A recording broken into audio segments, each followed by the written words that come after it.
made the beat.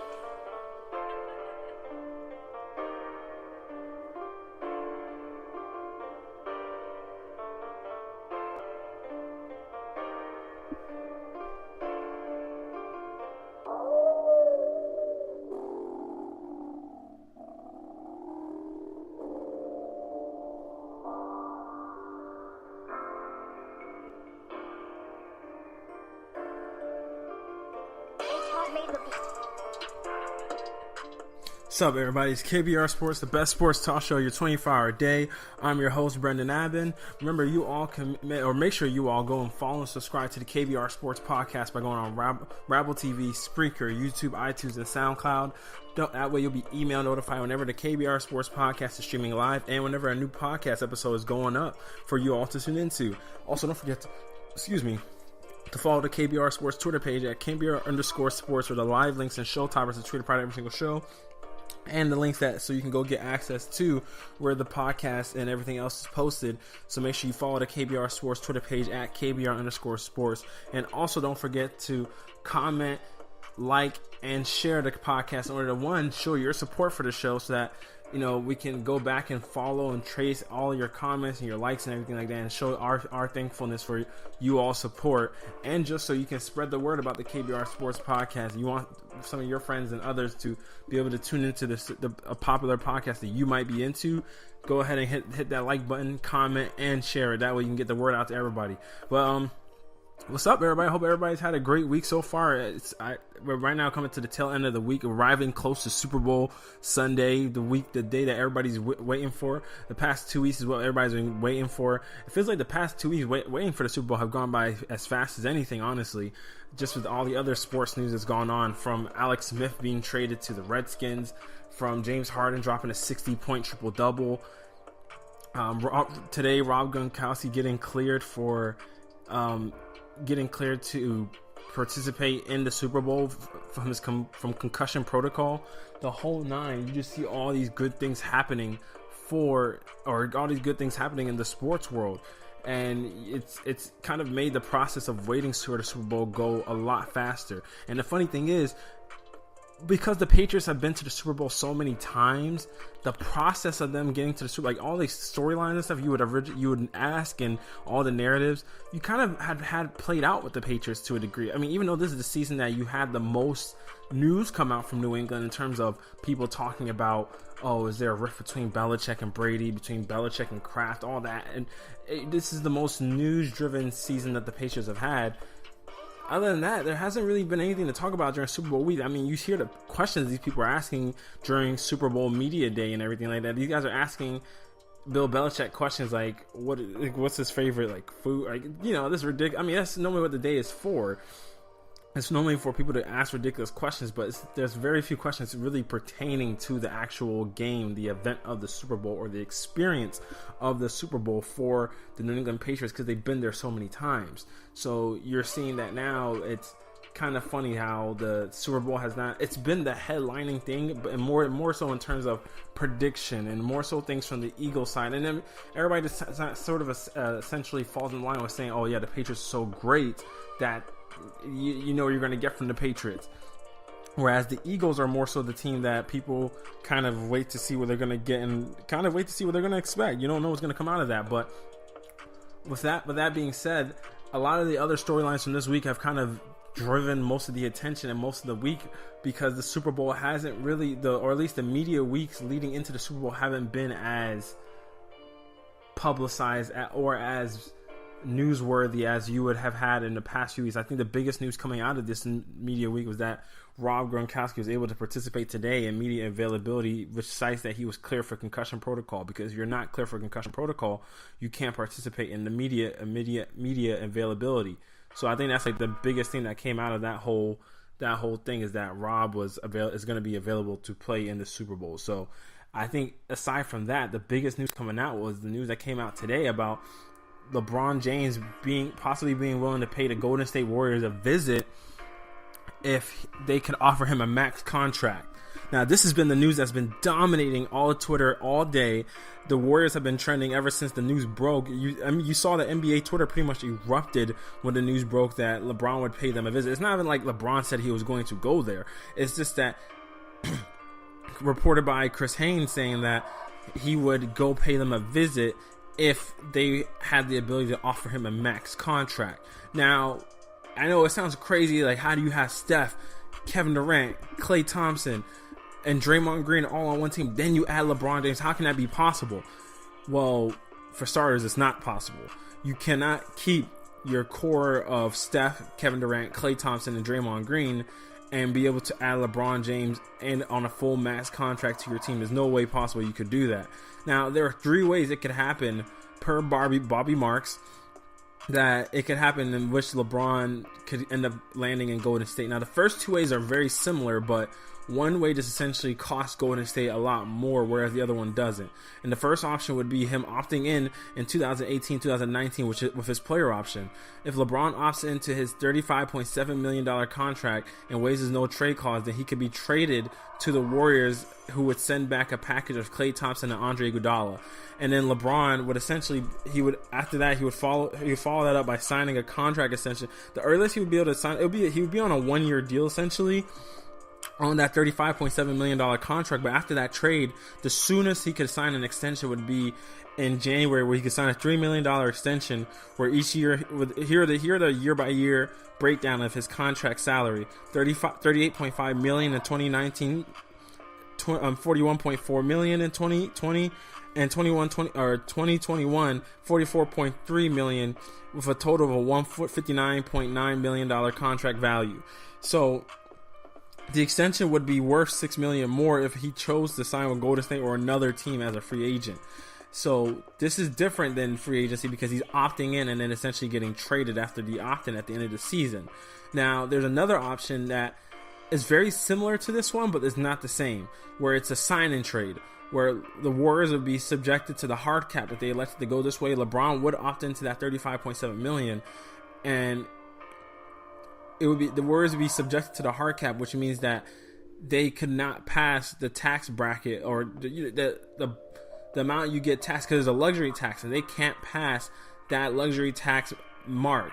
So, or a certain luxury tax mark. So that since the tax is projected to be $123 million, the Warriors cannot exceed $129 million. So as a result, they would have to trade Andre Iguodala, Klay Thompson, and Sean Livingston to bring it down to $124 million. Then that would also force Kevin Durant to have to opt out of his contract and sign for a discounted rate, which he's already done for the Warriors this season. And then they would have to pretty much just sign veteran minimum players, or give guys minimums as their contracts for the rest to fill out the rest of their roster. So you lose a lot of your veteran leadership on your team, and you lose a big chunk of what came off the bench in Sean Livingston. He's an instrumental piece that comes off the bench for them. And you would lose your other splash brother in Klay Thompson, who provides a lot more spacing on the court as well. So that would also be a big detractor for the team if LeBron were to try and come and they try to bring him via sign and trade. Then the last option would be obviously him coming as a free agent, which would be the most costly to the Warriors, because the Warriors would have to pretty much gut their roster and end up losing Draymond Green, Klay Thompson, Andre Iguodala, and Sean Livingston to trades in order to make the available cap space for LeBron. Then Kevin Durant would still have to take a pay cut, or LeBron would have to take a pay cut in order for him to get there. And after all that would be done, the Warriors roster with room for LeBron would essentially be Steph Curry, Kevin Durant, Damian Jones, Jordan Bell, whoever their first round pick would be, Jason Thompson, and then the incomplete roster, pretty much whoever else they would have to pay to fill in the roster.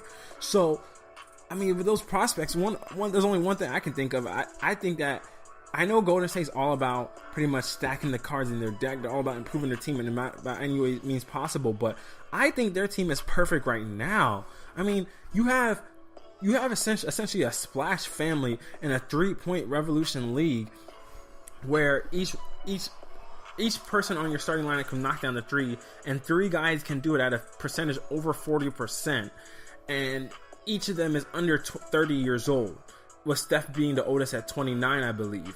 So when you have those three guys, and you have a guy that's a willing defender in Klay Thompson, who's more of a low profile guy who doesn't ask for much. He doesn't really complain about anything. He just really low profile and he seems to keep to himself. He's really Joe Cool about everything.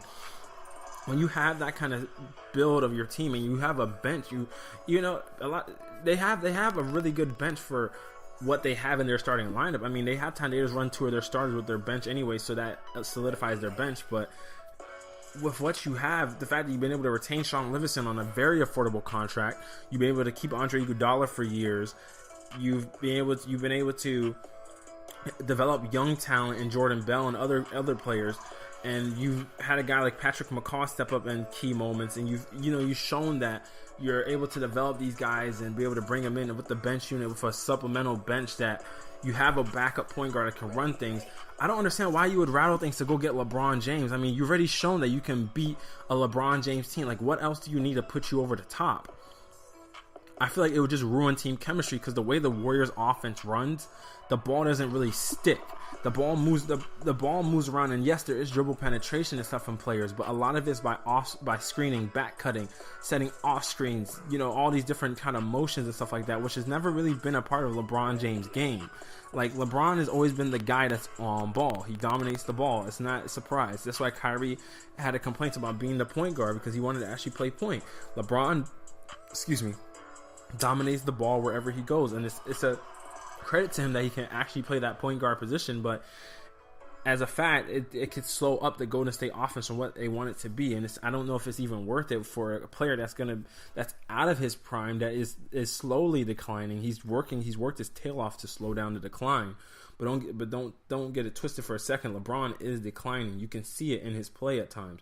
You see it in his lack of interest on defense at times, and you can tell by just sometimes how he has to take rest, how he takes breaks within the course of games.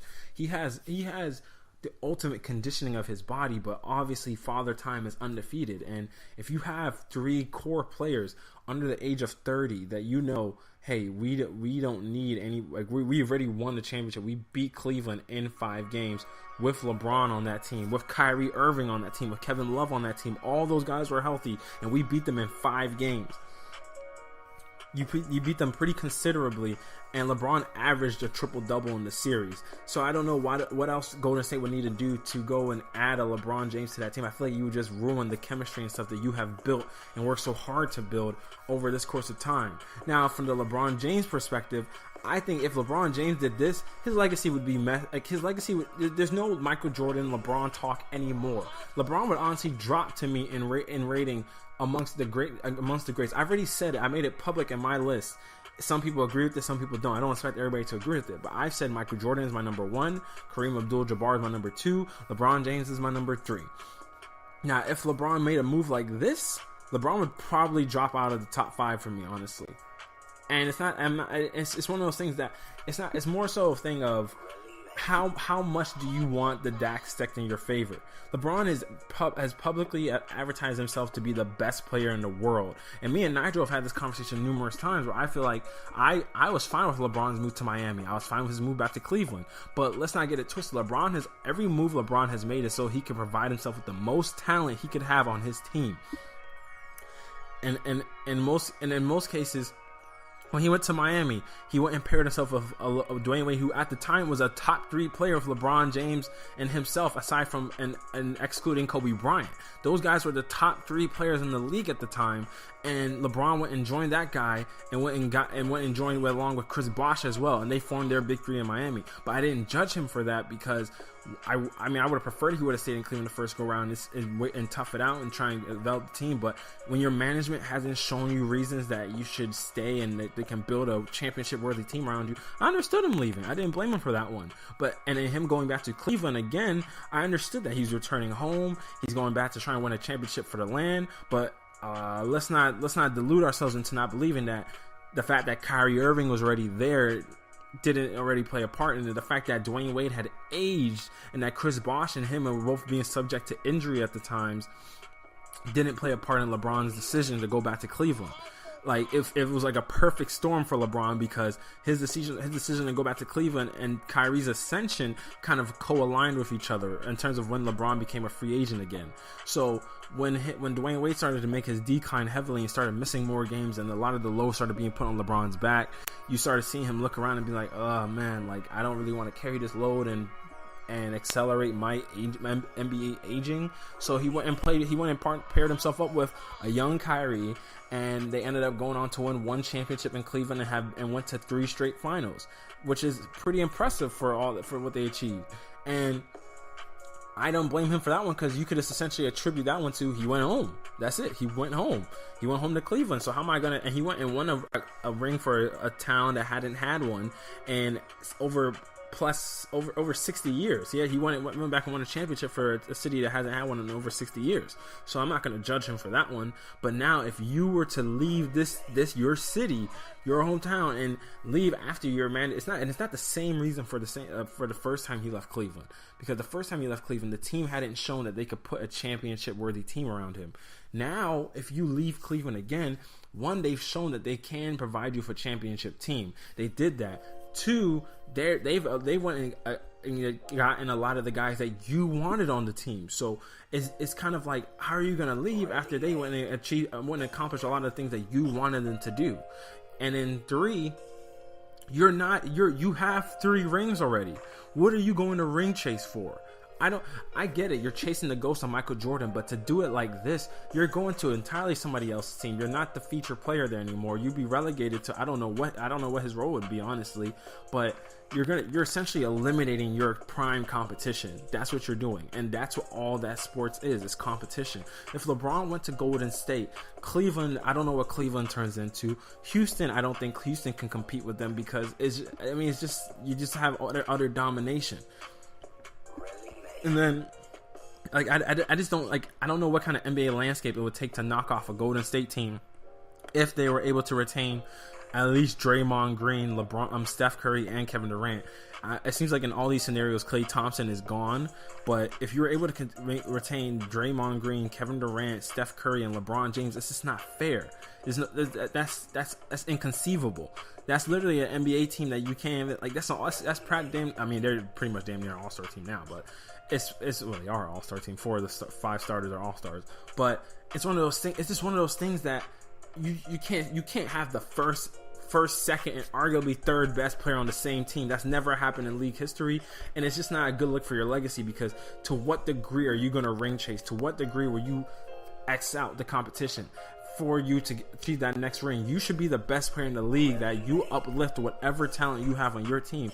And granted, I'm not saying just whoever and whenever, like it was in 2007 when he took a Cleveland team that had no business being in the finals to the finals. No, I'm talking about a team that actually, where you have a complimentary all-star Kevin Love, and you have you have complimentary pieces that fit around your gameplay and style of play, which is what the Cleveland's got him. They have Kyle Korver, a knockdown shooter. They have J.R. Smith, who's a shooter, who has struggled this season. They went and got him Isaiah Thomas to supplement Kyrie Irving's contributions. Isaiah's still coming back from the hip injury, which I said he would be earlier, or last year. I said Isaiah Thomas would take this long to have to come back, and I think on this very show, me and Nigel debated it, and I think he was doubting the fact that I was telling him what I was hearing about the fact Isaiah Thomas would return around this time and he would struggle. I noted this, but now you lose Kevin Love for 6 to 8 weeks, so maybe this is what you need to help to maybe get Isaiah Thomas going. And I just think Cleveland, it seems like they're going to have a lot of chemistry issues just in the whole because Isaiah Thomas is going to start getting into his flow. Kevin Love's going to come back. Kevin Love was playing at a real good flow when he was the second option, so we'll see how that all goes. But this management team, or the overall management of Cleveland, isn't the same. Dan Gilbert's shown he's ready to expel the big bucks in order to build a championship team around LeBron. So it's one of those things that if LeBron was to leave again, it's like, what are you leaving for? You know what I mean? Like they've given you what you wanted. They've built you a championship team before. You don't need to chase anymore, because it's not like you're at that point in your career anymore where if you don't ever run a ring, like Kevin Durant was 2 years ago, where he was in Oklahoma City, he was ringless, and we were like, okay, you have a top 10 player on your team, you still can't get it done. We're gonna judge you by the time you retire. We're gonna be like, hey, you got scoring titles, you got a league MVP, and you still haven't gotten one ring. You're not at that point anymore. And then when I'm saying this, I'm speaking of LeBron. He's not at that point where he needs to go and ring chase. And it's like, if you're the best player to some degree, you should be able to uplift quality talent over another team's quality talent. And if you just went to the team that beat you, and it's like not even that they beat you, they beat you 2 out of 3 championship years. That is your competition. That is your prime competition. When Kevin Durant left to go from Oklahoma City to Golden State, Kevin Durant left after 1 year of playing Golden State, from being down 3-1 1 year. But Kevin Durant also had multiple reasons as to why he left. People attribute some of that to his relationship with Russell Westbrook, the whole 9. Now, I don't know about LeBron's relationship with Dan Gilbert. If that could contribute to some of it, him possibly wanting to leave, that's fine. But it's not like the management hasn't given LeBron a quality team to be able to win. But people are still with all of Cleveland's drama, with all of Cleveland's issues, with all of it, people are still sitting here most likely picking Cleveland to come out of the East. And that's just an attribute. That's how you can attribute the quality team LeBron has around him and LeBron's overall greatness himself. I mean, it gets to a point where when are people going to come want to play with you? When are quality stars going to want to come play with you? Like, that should be part of it. Like, LeBron shouldn't always be you're the best player. Bring people to you. Kevin Love decided to stay there after he got traded there from Minnesota. He signed the extension to remain there. Bring another guy there. Attract another quality talent there. Paul George is going to be a free. Now, Cleveland is salary capped. I mean, the way they spent their salary, they're capped out. They spent their salary. They give huge contracts to people that they shouldn't have given huge contracts to in some instances. So now they're pretty much capped out. But you gotta attract other guys. You gotta get commitments from guys that, hey, and the problem I have with this is that Cleveland can't go out and make major moves because LeBron won't commit past this season. So it's like they're fighting with one arm behind their back because their best player won't let the world know whether or not he's going to stay. So nobody wants to come there and be stuck in Cleveland without LeBron. So it's like, it's a mess, man. It's a mess. And I just think that if he went to Golden State, it would just be one of those things that I just couldn't respect it. That's a move that you're just fully loading your deck of cards and you're just wiping off your primary competition. And it's the legit definition of, if you can't beat them, join them. I mean, if he went to Houston, I still wouldn't entirely love that move. Like, it's one of those things that I feel it's weird to me that I can this. Let me just say this: if you told me, oh, James Harden might go to Golden State in the offseason, I'd be like, nah, for what? Like, what's he gonna go to Golden State for? Or if you were reporting me that Kobe Bryant could possibly go to Golden State in the offseason, or Russell Westbrook, or somebody like that, I would say, no, heck no, he's not gonna go. But it just shows me that the person and how LeBron is, that I could actually believe the story and be like, oh my gosh, like he could actually go there. Like, it's always that unexpected thing. And that's wild to me. I'm just praying LeBron doesn't do it, because I've always viewed him as an amazing player. And I mean, obviously it's your right as a player to kind of decide your future in the whole 9, but it'd just be a shame for the NBA parity to essentially come down to everybody just being like, okay, let's see how Golden, like, it's a one team, right? Like, this is Golden, like, that's too much. It's just too much. But all right, y'all, I'm gonna wrap up this topic. It's KBR Sports, the best sports talk show 24 hours a day. Don't forget that you all can follow and subscribe to the KBR Sports podcast by going on Rabble TV, Spreaker, YouTube, iTunes, and SoundCloud.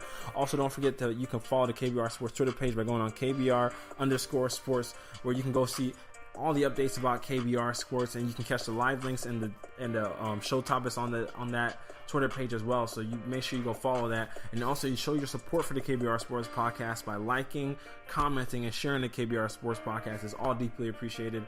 All right, y'all. When I come back from my break, I'm gonna be talking about the Philadelphia Eagles and if Carson Wentz's season is downplayed by a possible Nick Foles Super Bowl win. Stay tuned, y'all. It's KBR Sports.